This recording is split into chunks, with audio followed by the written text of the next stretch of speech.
I'm Al McFarlane. Welcome to Conversations with Al McFarlane. Happy Monday to you. Beautiful, beautiful, bright day. Cold but bright. Warming up, I think. D. Phillips, how are you? I'm good. How are you? I'm doing good. Hope you had a great weekend. Oh, yeah. How about you? I did. I did a lot of nothing, just hanging out, reading, and watching television. So I'm kind Well, of getting used to that. This is my new routine. I actually am trying to get myself to slow down a little bit from working so much because I generally have had the mindset of grind, grind, grind, mhm. nonstop.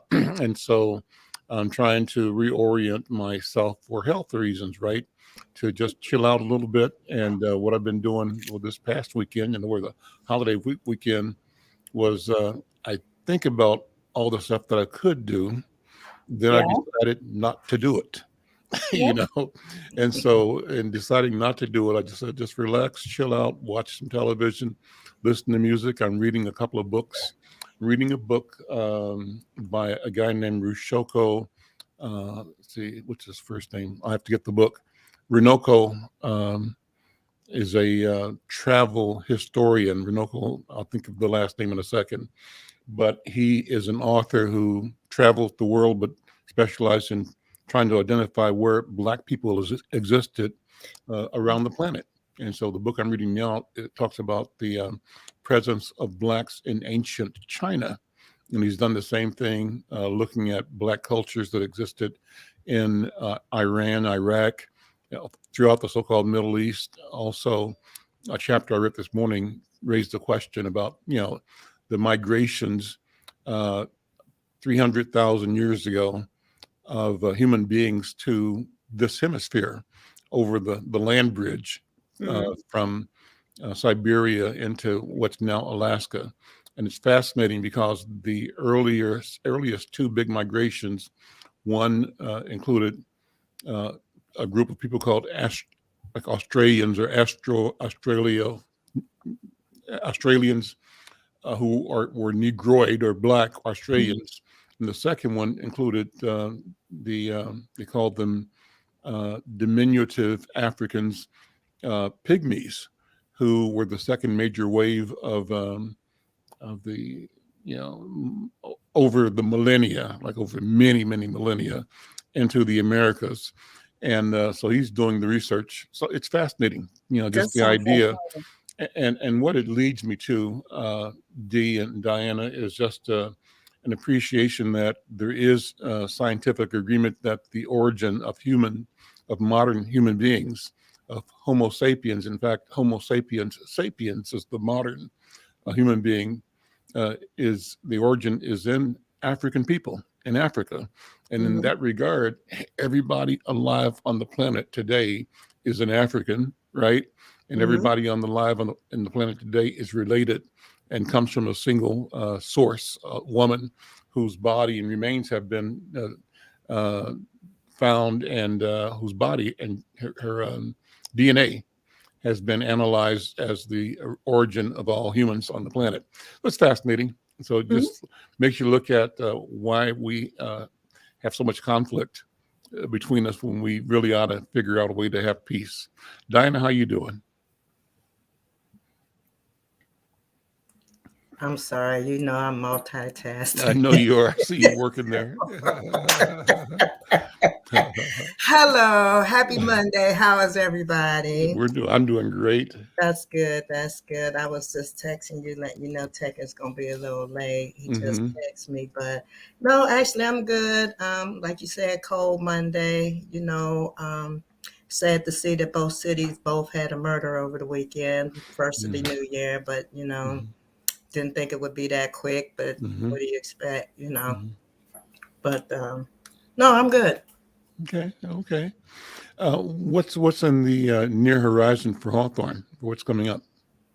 Well, Clarence, on Friday, for those who were not on the meeting, the brochure went Hmm. out to all of the huddle group. And like I said, if anyone wants a copy of that brochure, I will be more than willing to send you a copy of it because it's a good one. It talks about the opiates and the pregnancies, and that's something we hadn't touched on before. What happens. So that's one thing coming up that we have. And then we're going to hop on board with Hennepin County and do the 2022 trustees program. And I'm going to kind of lean to you, help to get on board with us, Elle, because it's a informational piece that we're going to be involved in. So I think it'll be a good little partnership that we can endure on that. So that's coming up. And then we have some other things that we want to get off within our community engagement. I do want to let everybody know that in honor of Black History Month next month, for the huddle, we are going to honor Vusi and his wife, Zulu, and his wife for the Black storytellers. Okay. And then we're going to also honor Miss Titi, Matthew Little's granddaughter. I'm going way back, but, I look at this is so fitting for Black history because both of these groups touch on all of the cultures. So I just, that would be a good one. So that's kind of where we're at. That's great. Well, I think Vusi and Lotondo Zulu certainly deserve recognition and credit. They've been just stellar citizens and leaders and servants in the community.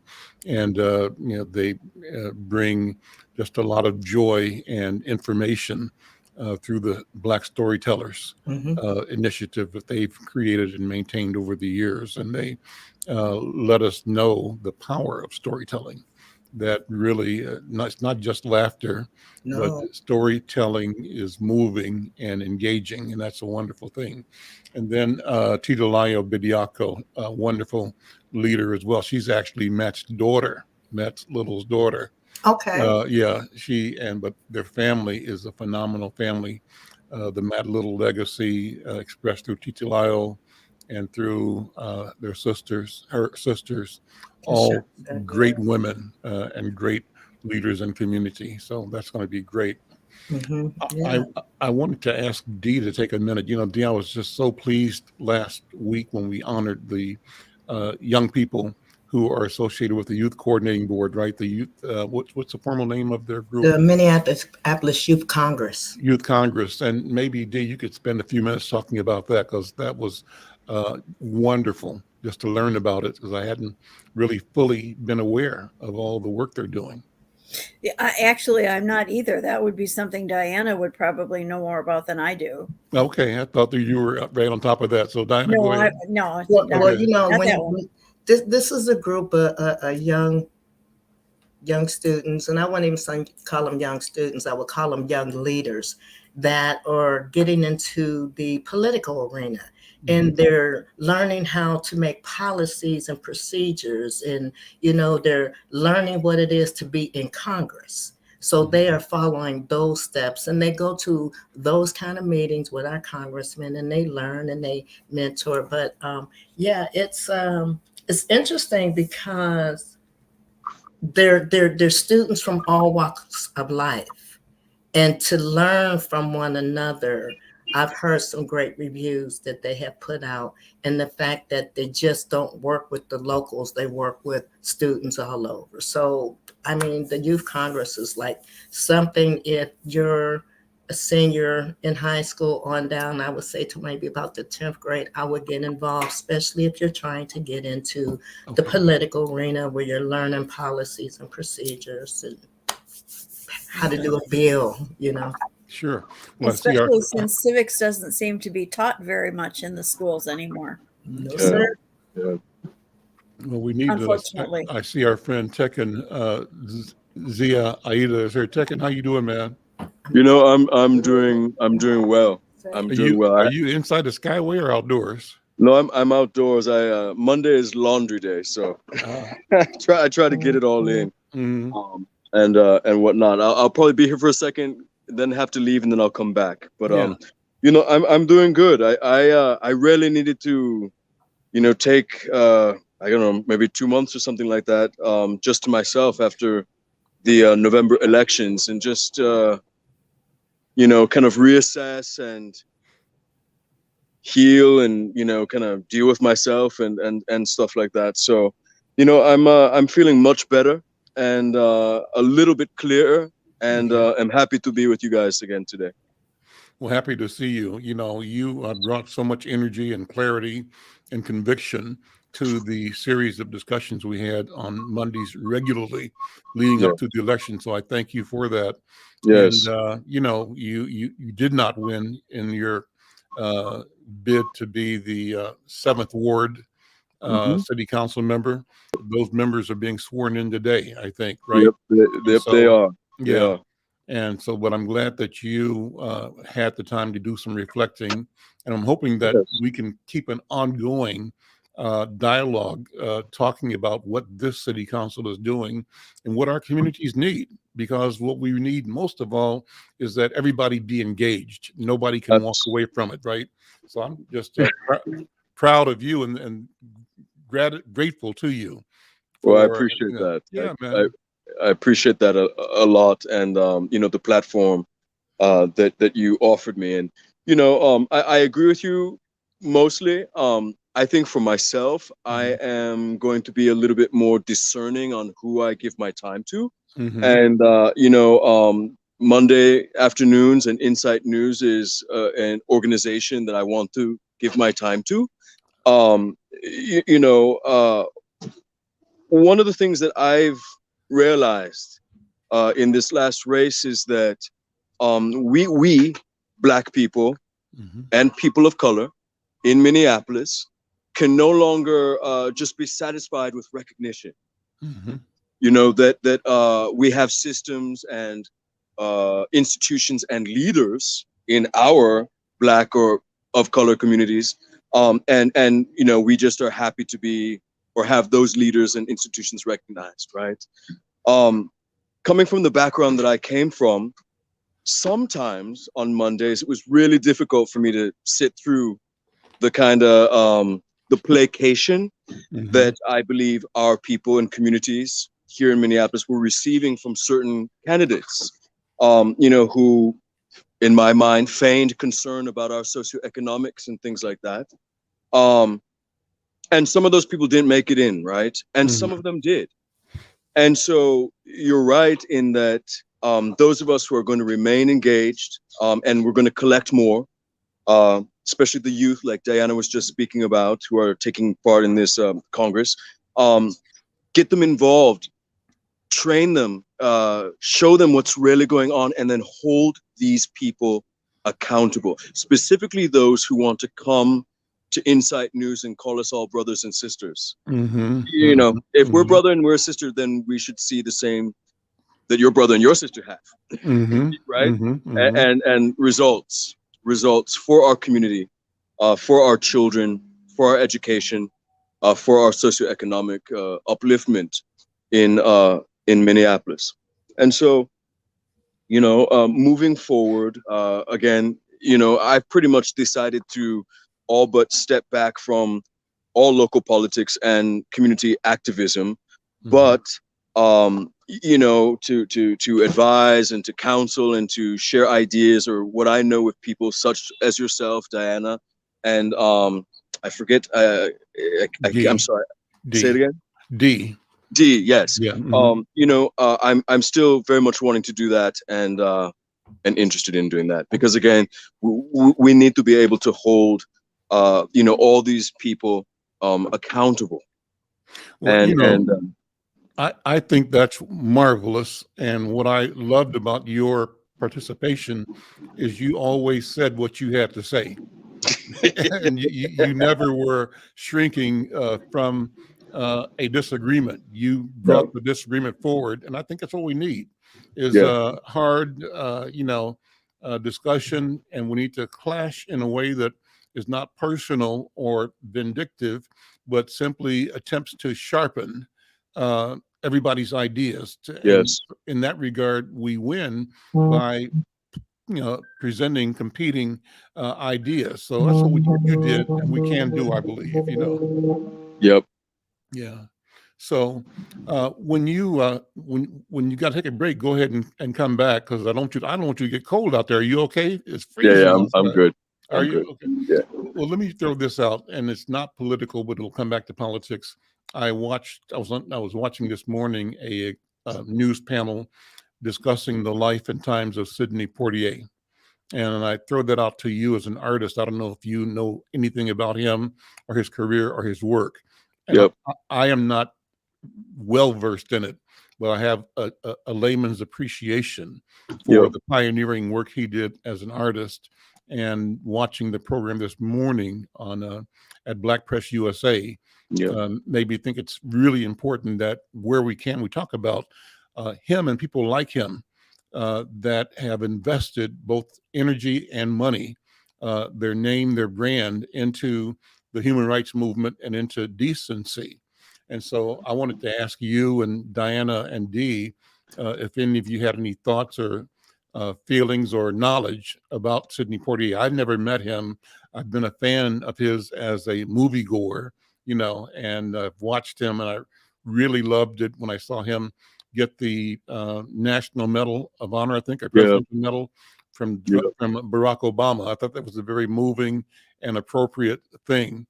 And this morning, for example, the show called Let It Be Known also included, maybe somebody yesterday or so put a call into Bill Cosby and asked him what he thought about the passing, what words he had. And apparently Bill Cosby didn't know that he had passed at the time he was called. So he was talking generally about his experience with Sidney Poitier as a leader. And it was interesting, it was a little slow because they said he was just getting up. But, so I thought two things. One, number one, we have to recognize Sidney Poitier. We should, and we did, and we do. But then the call this morning also reached out to Bill Cosby, who, for the reasons we all know, has fallen from grace in the country and around the world. But he still did what he did in the arena of the arts, in the arena of business, and he still was connected at the hip almost for a long time to Sidney Poitier. So I was wondering, number one, how do people feel about the resurgence of a voice like Bill Cosby, even in discussing a tragedy, or not a tragedy, but a loss, like that of his friend and someone we all adore, Sidney Poitier. What are your thoughts about that thinking that an Al McFarlane is doing, Tegan? I think real quick, I'll say about Sidney Poitier is that he was the first person to demonstrate in an undeniable way to the world, and specifically white people, the innate nobility of our race.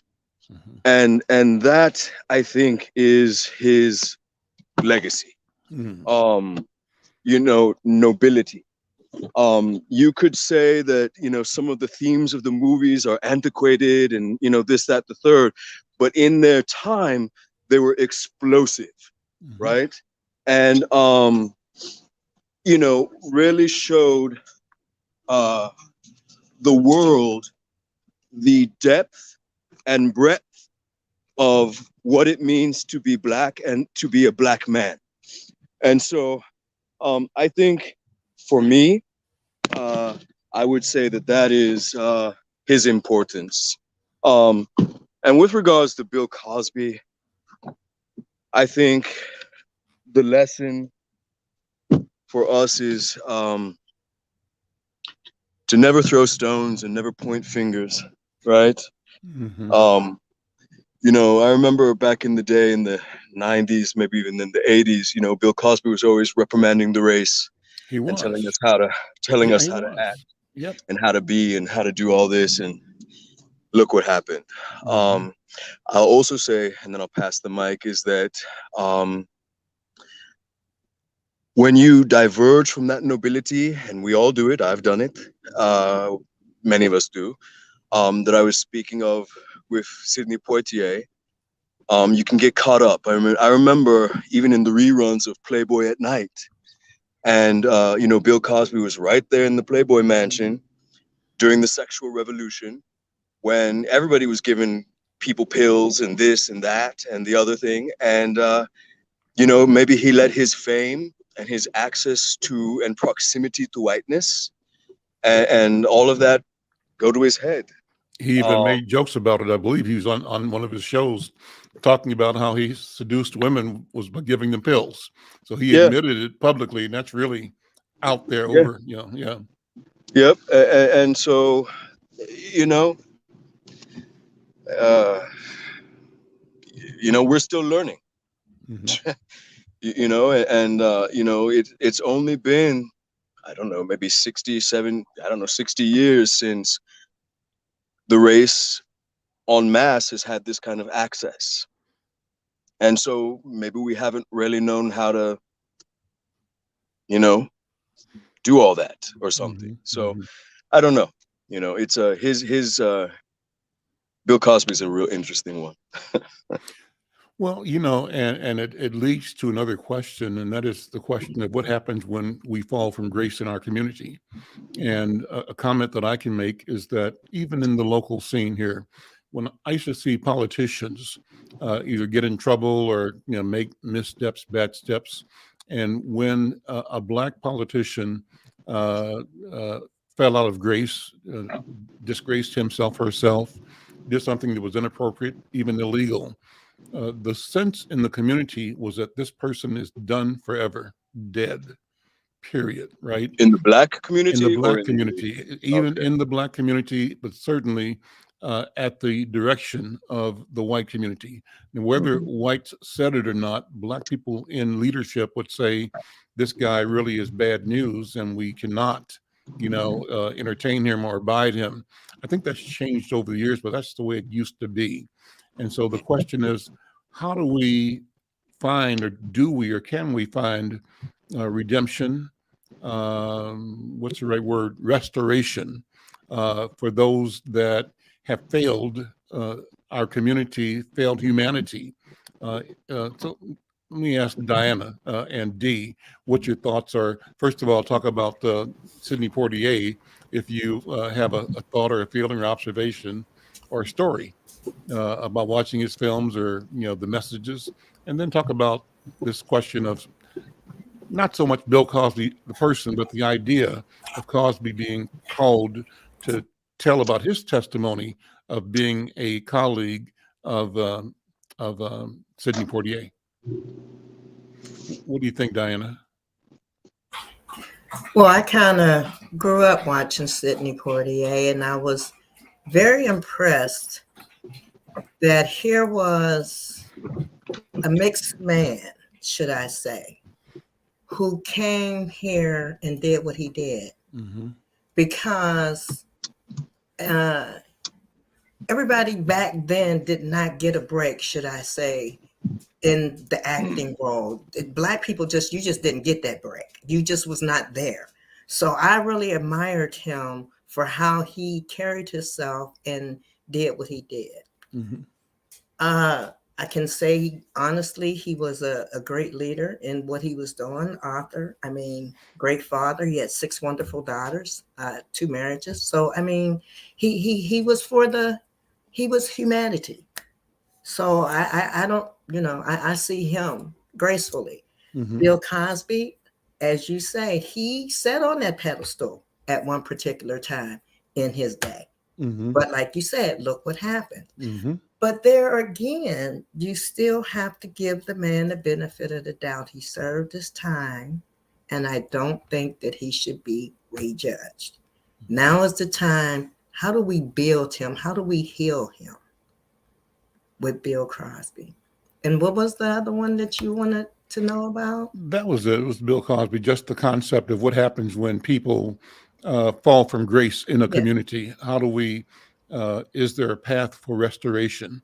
And the point I was going to make, I didn't finish making it, was that as often as not, when white people, on the other hand, fall from grace, they may experience a temporary discomfort or being out of power, but there seems to be a pathway to get them towards restoration. I'm thinking about the Jimmy Swaggarts, for example, and I'm thinking about the people that were involved in the 700 Club and Tammy Faye. What was her husband's name? Tammy Baker. Faye and Baker. Jim Baker. Mm-hmm. Mm-hmm. And I think about Chuck Colson on the White House team. Right, once he was part of again the Nixon version of failing the nation and failing democracy in a massive way. Found his way to I think repentance of some level or another, but found his way back to power. And so I'm just saying that our society allows and encourages, not encourages, but figures out a way to not throw away the person. The society condemns the deed as it should, but not the human.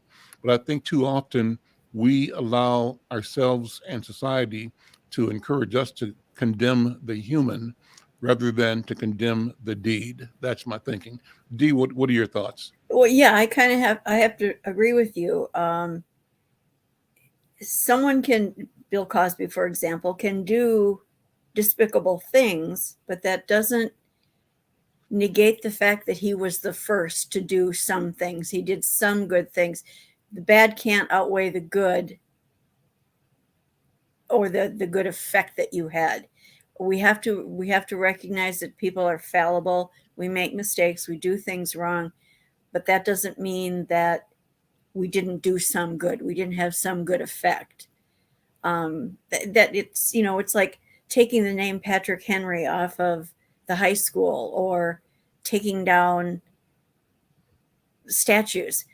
Yeah, they weren't necessarily the people we want them to be, but that doesn't mean that they didn't do something worth recognizing or something that was worthwhile. So, yeah, I think that we can't allow the bad to outweigh the good effect that people have. Not only historically, but currently, in present time. But I wanted to add one more thing, especially the community members, like you said, when they fall, I don't think that other communities should be so rushed to judge the action. I mean, because that person is human. We can get past what they have done, but let's not judge the person. How do we build the person up? How do you build that confidence back up? Because that person is still considered a leader, whether they fall or not. You know what? That's real. But I think that what merits that human response to our innate fallibility is humility.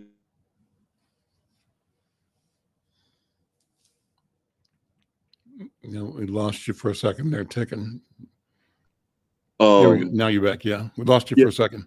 Okay, the humility, and I'm not sure that Mr. Cosby has ever been humble in this situation, and so that's what we're called to do in these moments, is to reflect and to be humble and to admit our faults and ask forgiveness, and demonstrate a better way. And I'm, like I said, I'm not sure that Mr. Cosby has done that. That's a great observation, Tegan. My question is, can you apply that on the macro level as you have applied it on the micro level? I think you've talked about what happens for the individual Bill Cosby, or other individuals that have fallen from grace and ought to or seek to or could be restored in some way or another. But can you apply that to the society at large? How do you apply that when you look at the history of slavery in the world, and particularly the enslavement of Black people by whites in this country? I'm glad you brought up the question of the people like Patrick Henry and names of schools, Dee, because we're running a series in the paper presently for the next 4 or 5 weeks, article written by Professor Caesar Atuiri, who is a philosopher at the University of Ghana at Legon in near Accra, Ghana. And the article was called Black Lives Matter and the Removal of Racist Statues. I've got it. I don't know if you can see the name of it here. That's the publication that I'm serializing and running this discussion. And he weighs, and the reason we're doing this is because he is in Ghana, but he opened up this essay talking about what happened in Minneapolis, the murder of George Floyd. So, that's how global and consequential what we do is and can be. A man in Ghana is reacting in print to what happened on 38th in Chicago, and he's tying into that the question of Black Lives Matter and the removal of statues. And so that speaks exactly to the naming convention, Dee, that you mentioned about Henry High School, for example, Patrick Henry. But I just want to read 3 paragraphs of the concluding remarks. This is called Concluding Remarks About Statues of Racists in Public Spaces. And this, again, is an article by Professor Dr. Caesar Atuiri, who is the professor of philosophy at the University of Ghana in Legon.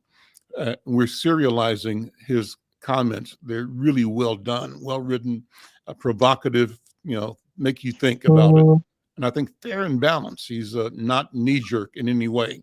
But he says, a general comment about statues of human persons is that they aim to immortalize mortals.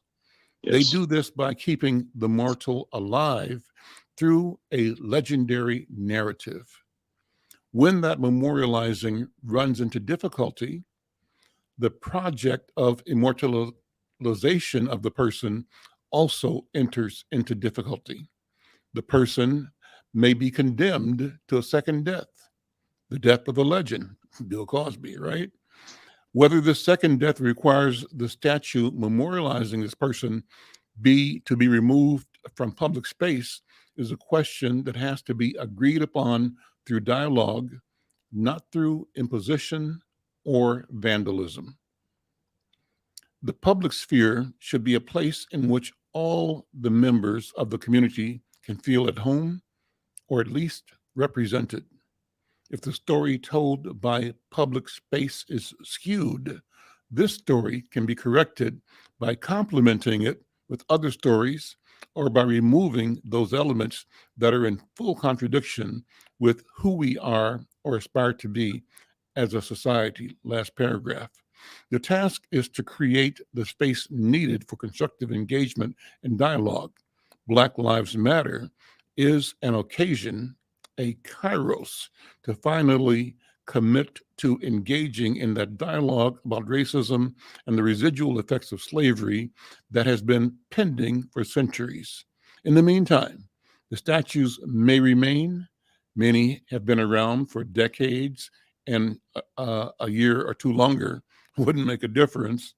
When a consensus has been reached, the statue can be decommissioned or other monuments erected to give a more complete view of history. When this happens, entire communities will hopefully emerge victorious as a people, not as a particular group gaining victory over another. Interesting. What do you think? I mean, that's extremely profound, and is almost more of a prescription for moving forward than anything else. In the beginning, I immediately wanted to poo-poo what he was saying until I stepped back and looked at it through the lens of African traditionalism, right? Going inside the crawl, right? Our own problems, resolving them on our own. I think that the problem with that is to juxtapose his prescription against the reality of post-antebellum America and the truth of America, which is in the last few years been quite glaring. We run into difficulties because the status quo does not allow for that civility. Mm-hmm. and never has, and has imposed upon us, whether it be through team mascots, statues, names of lakes, its doctrine. And so I'm 100% with the prescription. Once we sift it through the nuance of reality, then it's going to be very interesting to see how that prescription takes a meaningful shape that can be put into practice, right?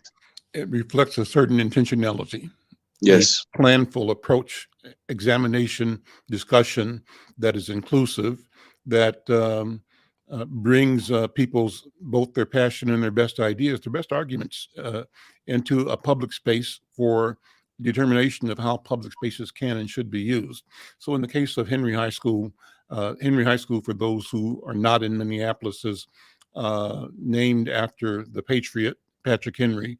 But people are questioning that he, as other quote unquote founding fathers, were also the architects of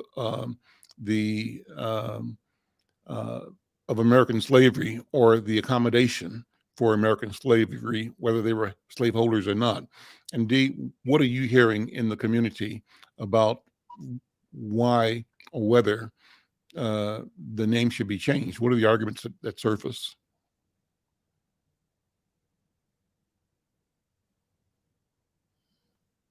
Well, the argument I heard was that he was a slaveholder and that the name had to go away. Mm-hmm. And that's kind of been the last I heard. I don't know that that discussion is still ongoing. I know that it was quite a big deal not too long ago. And I guess my response was, yes, he was a slaveholder, and we all need to learn that accurate history. We have to all know what American history is. But as you said, the best arguments need to come forward. And unfortunately, it's more arguments than it is discussion when we're talking about that kind of stuff. And until we can come to a place where we can discuss this reasonably and not argue about it, but discuss it, I think we're going to have trouble meeting this, this gentleman's goals and living by what he just wrote, unfortunately. Well, the other example of this other side of that is the changing of Lake Calhoun and all the streets around it to Bade Makaska. Am I saying that properly? Do you know them right proper? So that, let's see, Calhoun, Vice President Calhoun, right, was a slave owner and a proponent of slavery, right? And his personal life story is horrific from the point of view of the enslaved. And the question is, what is accountability? And ought we, as Professor Atuiri says, allow the celebration and the elevation of what he stood for to be a guidepost in community and society today? And apparently Minneapolis decided in honoring the native population and others that it was not fitting for Bade Makaska to bear the Calhoun name. And so they changed it. Tekken, what do you think? Well, and with a lot of strife and pushback from the community, and I have to, from the ruling community. A couple things about that is that the most important thing that I could say is that the fact that we way up here in the Midwest had a very important lake in the city named after John C. Calhoun is a huge red flag and glaring indicator as to the root causes of the George Floyd catastrophe. And the history of Minnesota and the Minnesota apartheid system. Going all the way back into the Victorian or mid-Victorian era, where Southern planters would summer here. Yes. Meaning that they brought chattel slaves with them, most likely, to Minnesota, which was a non-slave holding state. I also want to point out that during the January 6th insurrection of last year, the one and only time that the rebel flag entered our nation's capital was last year on January 6th. And a globally presented photograph of an insurrector holding that flag, and he is standing literally right in front of the portrait of John C. Calhoun. And so, you know, that very interesting how that all ties to us like a ball and chain.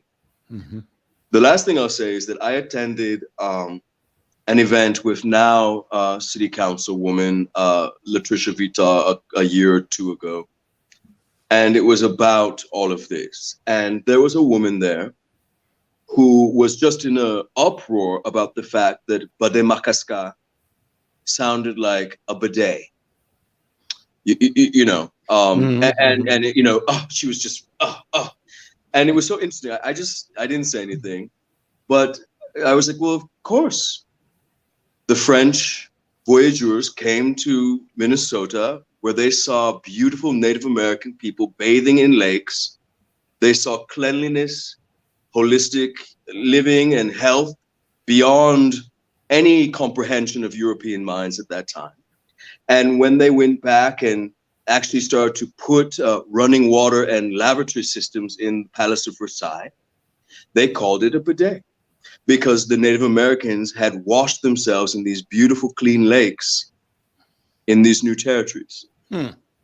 So, yeah. That's interesting. Right? Interesting. You've been shown what true cleanliness is. And so it descends through the ages, and you know, we have bidets. So I just thought that was interesting for what it's worth. Very interesting.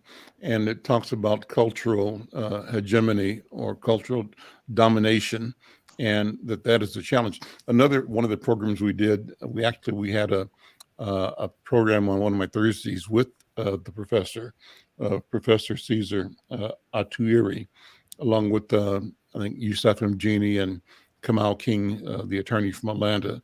The three of us were talking, and one of the new words that he dropped on us, I was impressed with it, was he talked about thinking and how people can have different ways of knowing, different ways of approaching reality, the world, how we assemble the world.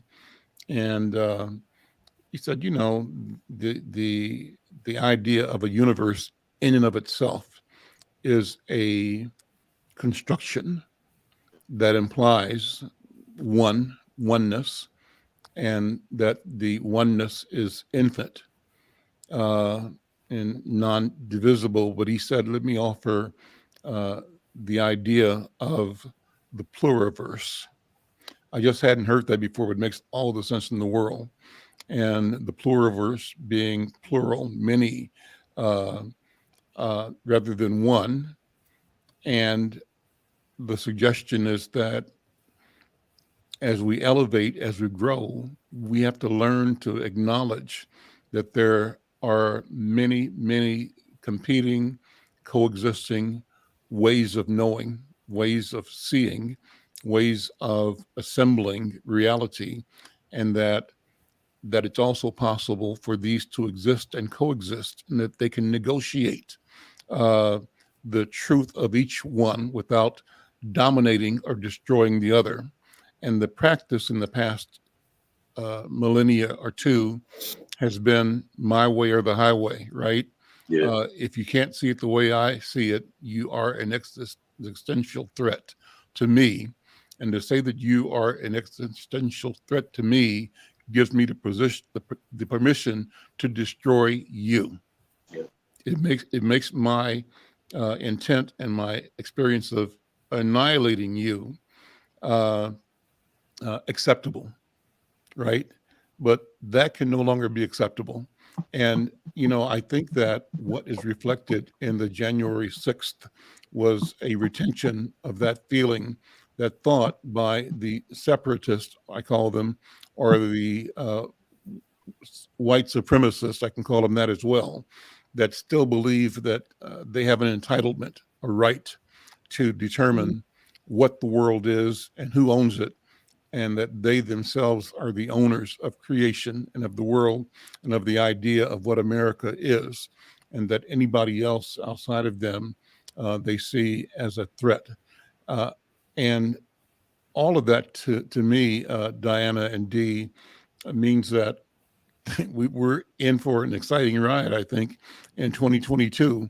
The people I've been listening to on the news are saying that the January 6th last year rehearsal, and Kamal King in the program said, we're talking about, the possibility of an insurrection in 2024. I'm looking for the insurrection in 2022. It may happen sooner than that. And, there was the story about a month ago about 3 generals, uniformed officers who retired, coming forth saying that they are alarmed that there are so many men and women in the military who harbor and who are active in white supremacist circles, and that so much so that they thought they had a duty to come forward and discuss it so that the country can be aware. You're smiling, Tekken. What do you think about that? What's your thoughts? I mean, duh. Yeah. Yeah. Yeah. You know what I mean? You gotta kind of chuckle to yourself the amazement that white people have when faced with their own institutions, I guess you could say, and the gravity or it's kind of funny. But also too, and I'd love to hear what others have to say, is that let's not forget that January 6th insurrection started here in Minneapolis during the George Floyd tsunami. Mm-hmm. Let's never forget that. Yeah. Here in Loring Park, it was like we were like an anthill that busted, and there were just all these brand new big trucks, 4x4s with Trump 2020 flags, and just racing through the neighborhood and going south. Let's never forget that Minnesota was extremely well represented on the steps of the Capitol. Talk about that some more. What do you know about the emergence of hate groups or actors coming out of George Floyd's death and murder?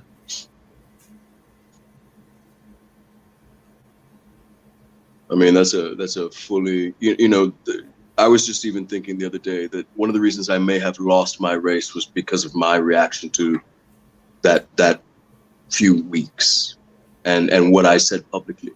And I'm not ashamed about it, but it's something that I recognize. All I know is that a certain energy descended on our city. Mm-hmm. It came up from the underground beneath our city and attracted people to our city. And I'm not talking about the rioters, the rabble rousers, and all that stuff. I'm talking about a new order, paramilitarism.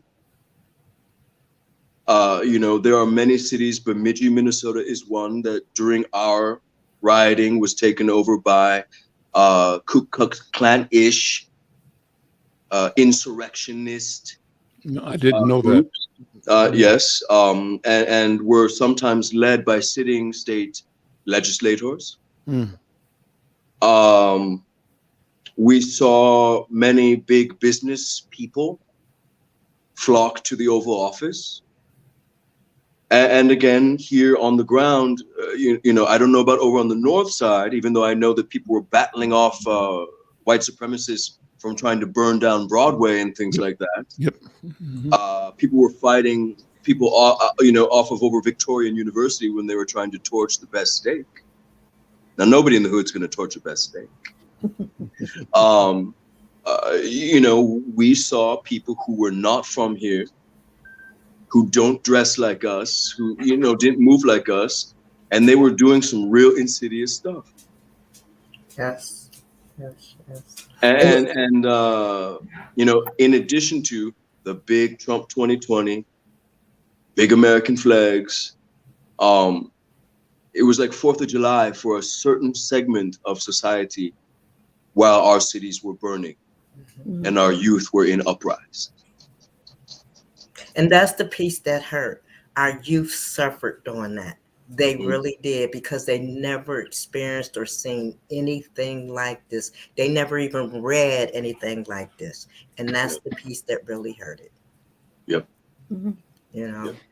And you're right. It was interesting to look out my window and to see these people driving down the street off into the highway and going down the highway, like you said, with flags. And, you know, it's just really sad. It's just really sad. Is there a connection, this may be totally unconnected, but I'll throw it out anyway, thoughts in my head, between the disruption and the unsettling that happened in and around George Floyd, both what we've talked about, that is a protest from the community, the multiracial protest, and also the reaction, the kind you've described. And beneath both of those, also this emergence of a bravado that is dangerous in children. And so we have had at the Hawthorne Huddle, Dee and Diana, conversations about the increase of carjackings. And that's being done by kids. And I guess I saw in Sunday's paper or yesterday's paper or on the news about 2 girls that were involved in trying to carjack someone. Yes. And the girls must have been teenagers, and I guess they were with boys or with somebody else in cars. Yes. But that's crazy, you know. And I think who said it? Somebody, well, I don't know if it was Bill Magnuson that told us in our meeting with Hawthorne that some of these kids are doing this as a rite of passage to see who's got the nerve. So what does that mean, Tekken, as you see it, as a person in the community? What is it? What's it an expression of? What do you think? Hopelessness, lack of opportunity. You know, I remember when I was still in junior high, so this is the late 80s. Maybe in the 90s, we started to hear about kids raising kids, right? And so we're a good 30 some years into kids raising kids. So that means that some of those kids raising kids when I was a kid these are grandparents now. Yeah. The inability of our political community to enact anything that relates to anyone on any street, whether it be main or side, right?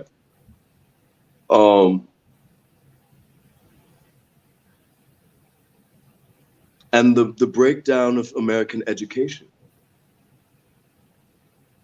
specifically in the inner cities, and ultimately for Black and Indigenous children.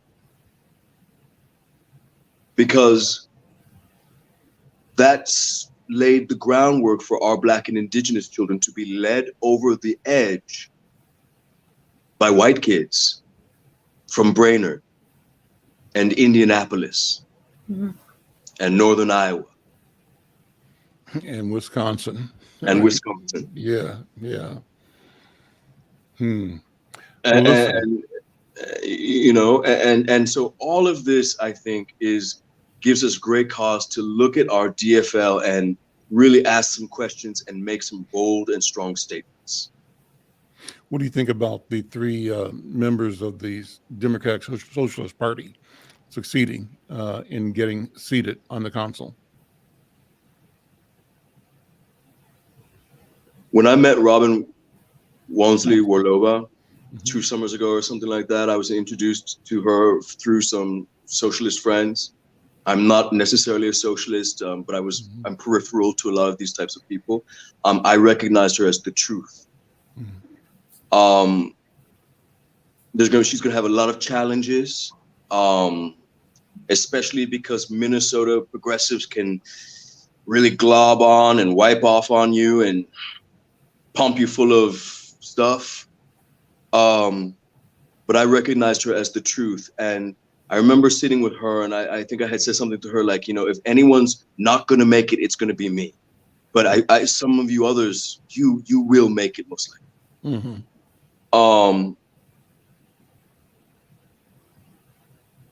I wish her the very best.